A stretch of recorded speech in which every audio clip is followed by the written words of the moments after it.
My name is Rob Souza with the OC Impact Project, and I am here with Peter Kitzrow, a man who I trust more than anyone to care about those who are caring for others.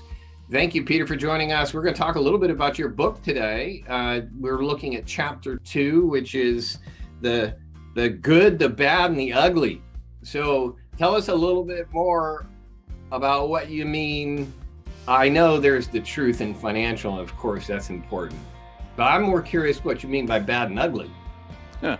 Well, first of all, Rob, thank you so much for having me back today. With regards to chapter 2, Rob, the good and the bad and the ugly was sort of my attempt at humor. You know, I always try to inject a little humor into subjects that I talk about, especially dry ones. And for those of you who are as old as I am, you may remember that as a title to a movie from way back when called The Good, the Bad, and the Ugly. Well, as it applies in this book, we're really talking about good facts and bad facts, or if you prefer, the pros and the cons of any product or strategy you might be considering with regards to your financial plan. Now, marketers in general, financial marketers specifically, they're very anxious to tell you all the reasons why you should buy something, but not so much about the reasons why maybe you shouldn't. As a fiduciary, it's my obligation to measure and explain to you all the pros and the cons of any product or strategy you're considering, help you relate it to your personal circumstances, because you know what? If you understand all the facts and how it relates to your circumstances, you're smart enough to make the right decision about what to do.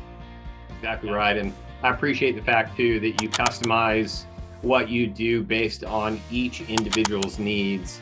And no matter what, there always is a pro and a con to every single investment strategy out there today.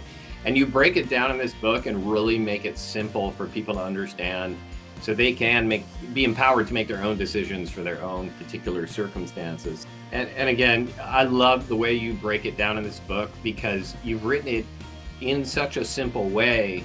It does make you feel, as you in this quick read. I mean, I was able to get through the book in a single sitting, and it's much simpler than we think it is. We, in our heads, I think, make it more difficult than it needs to be. If you want to get a copy of this book, where can they request that copy? Well, the easiest way, Rob, is to click the link below, and we'll be happy to send you chapters 2 and chapter 3. If you can't wait and you really want to get your hands on the physical book, you can go to Amazon.com, look up You're Smart Enough with my name, Peter Kitzrow, and you'll be able to access it there. Outstanding. Peter, thank you for joining us today. And for the next few chapters, I'm hoping we can get you back and help us understand the basics of the rest of the book. Thank you, Rob. It'll be my great pleasure to do so.